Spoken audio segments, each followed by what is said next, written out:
Okay, good afternoon, everybody. Good afternoon, and welcome to what is really session number 7. I know I said that yesterday, but this is actually session number 7.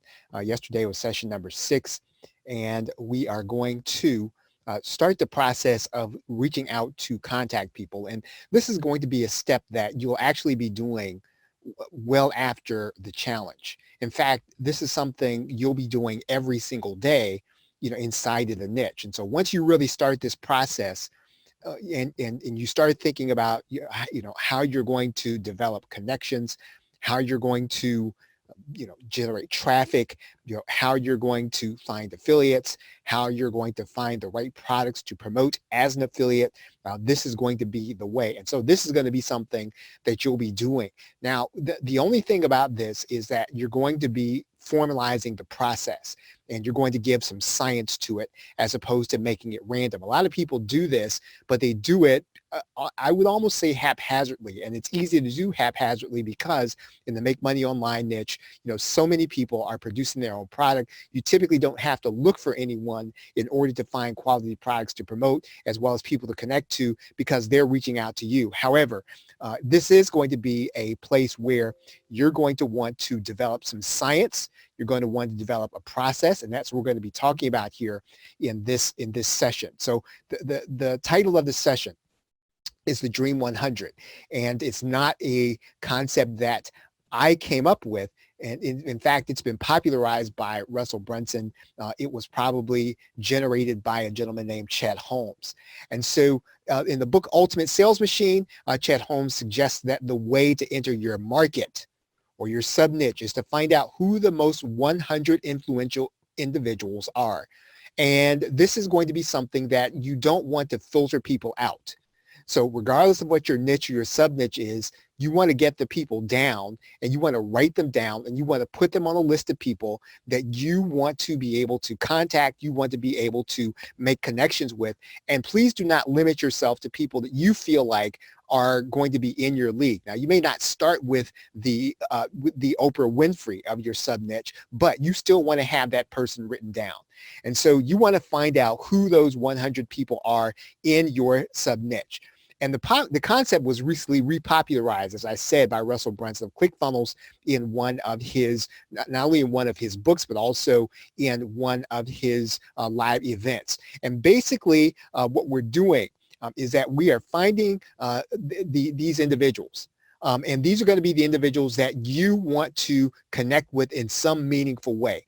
Everybody who is positioned already in your sub-niche or connected to your sub-niche, if you're going to make headway, you want to at least know who these people are. And you want to make sure that you have your hands around probably their position in the niche so that you can figure out what yours is going to be. At the same time, when Chet Holmes wrote this book, one of the things you want to realize is that there was no social media. And so even finding the people who are going to be considered to be the most influential, they're going to be a lot easier to find than they were when Chet Holmes actually initiated this concept. But you can expect that these individuals are going to always be the people. They're going to get a lot of requests, right? So the wrong approach is just going to be just to send this person, a message on their social media page, or even to send them an email and to expect that, that email is going to be written and they're going to respond to you right away. And so we're going to kind of talk about that in this session. But you have to understand that if these are the influencers, if these are the people that are directing the sub-niche, then you can expect that they have already been contacted by people. They're being contacted people every day.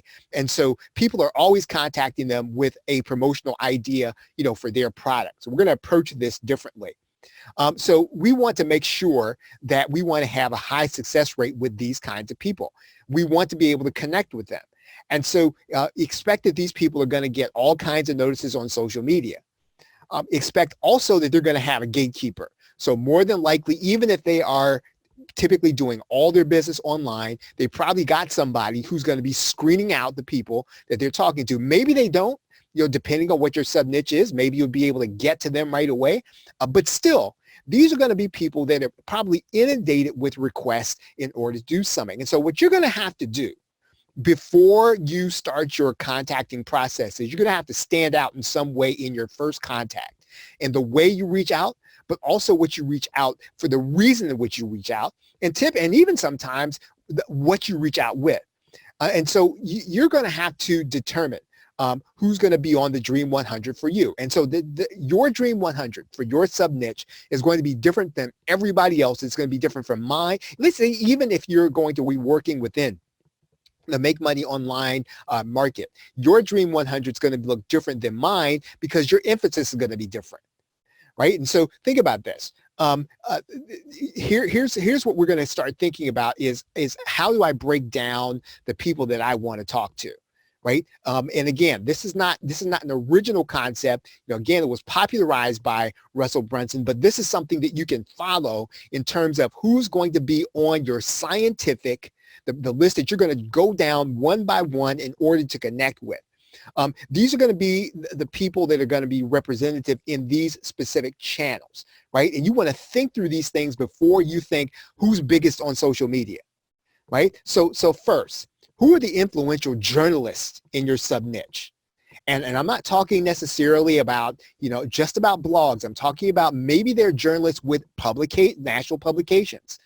Do put those people on the list. They have reach. They have influence. They come with a name. They come with a reputation. And again, we're not necessarily talking about what we're going to do, but you want to put these people down as going to be, even as people who are going to be a resource for you. Who are the influential journalists? They can be in magazines. They can be in newspapers. They can be on television. They can be on cable news. Again, think outside of the online marketing realm. Who is an influential journalist in your sub niche? Look for the best-selling authors in your sub niche.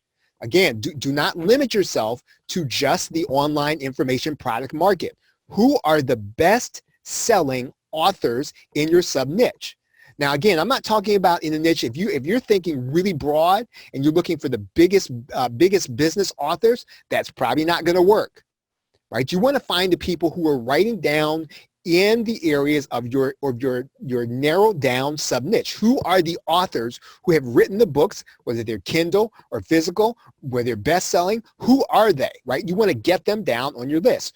Who has the most popular podcasts, again, in your sub niche? Please do not think and go broad with this. Think narrow, right? Because there are lots of categories. There are lots of ways to get up to that number of 100. And so you want to keep it narrow. Who's publishing a podcast in your sub niche? There may not be anyone, right? And that may mean that what you need to do is you need to be the person producing that podcast. But regardless, you want to find the people who have the most popular podcasts who talk about the issues in your sub niche, right? Now, and I mean more than just an episode or two. Not someone who kind of touches on your subject. You want to find the person or people who really are dialed in to the issues in your sub niche.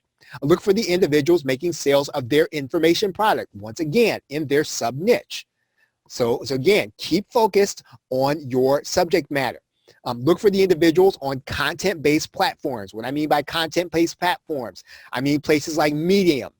I mean places like Udemy. I mean places like Skillshare. Who are the people who are producing content on these platforms?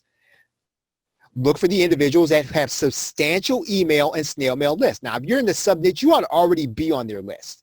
So in other words, one of the steps in this process is you're going to get on their list, but you need to find out who has the list in your sub niche, who is mailing people and talking to people on a regular basis, whether they're selling or not. You have to find out who these individuals are. You should be on their list already. You should find out what they're mailing. And then this is the process in which you are doing part of what you're doing here is you're doing research. But the other part of what you're doing here is you're determining who do I need to connect to? Who do I need to develop a strategy in order to, if you're doing a show, or if you're doing a blog, if you're doing some kind of podcast, if you're doing some kind of video show, who are the people who you need to get onto your side? Please do not do this at random.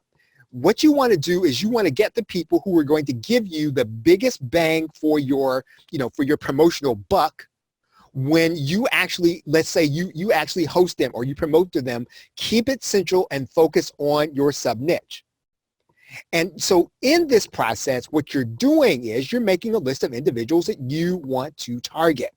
Now so when you do this, these are going to be the people that are going to help you, whether wittingly or unwittingly, whether knowingly or unknowingly, whether through their own network or even the people that they connect to. These are going to be the people that are going to bring you the traffic and the influence. And again, this is a long-term process. We are developing deep roots in a sub-niche so that, again, the whole purpose of this is that once we really get a traffic snowball moving in our direction, then that traffic is going to come to us inevitably, probably indefinitely. Right? We want to get an avalanche of people, a snowball of people, a momentum forming snowball of people to our platform. And the only way that we do this is that we make connections to those people who are already deep rooted and producing things in our sub niche. Now, if we're the first person there, wonderful. But even if we're not, we want to connect to the people who are already producing in the sub niche. Okay, so that's all we're going to do for today, and we're going to pick it up, and we're going to talk more about the Dream 100 tomorrow and maybe even a session after that. Now, if this concept or any of our concepts have been helpful to you, you can reach out to us and just give us a shout out at theplrshow.com/shout. Also, make sure you're subscribed to our mailing list. You can do that at theplrshow.com. If you do not have hosting for your videos and you have a video learning center, and what you're doing is you're putting your videos on YouTube, you're dealing with all of the of the ads on top of your videos, you're dealing with the related videos on top of your videos, you want to stop dealing with that, and maybe you don't want to necessarily pay the $600 or $700 up front for Vimeo. Here's a good place for you to start the process and get onto your own learning center, get your own videos onto your own platform. You can do that at theplrshow.com/LCHSTNG. And as of today, there's also funnel building software that you can add to all of your offers at FSCRTCH, and that's after the PLR show. Now, tomorrow, what we're going to do, or in our next session, what we're going to do is we're going to pick it up and talk more about the Dream 100. So at this point, you really do have to start in earnest making this list. And I gave you a list of categories. I gave you a list of ways to think about the Dream 100. You may have a broader list. You've got to find the individuals with influence. Please start writing those individuals down until you get to 100, right? Here are the people. Think about the people that you need to get to, you need to connect with in some meaningful way. If you're going to develop the deepest roots in the niche, right, far beyond anything that anybody would have imagined, here's what you really do have to do. And typically what happens when people do this is that people will start thinking about you and start saying, that you came out of nowhere. Well, no, you didn't come out of nowhere. You spent weeks, months, maybe even years developing these kinds of contacts in the sub niche, and there will be no surprise or accident when you release something and you're releasing it to thousands and you've got all these partners and people are wondering how you got them. This is how you get them.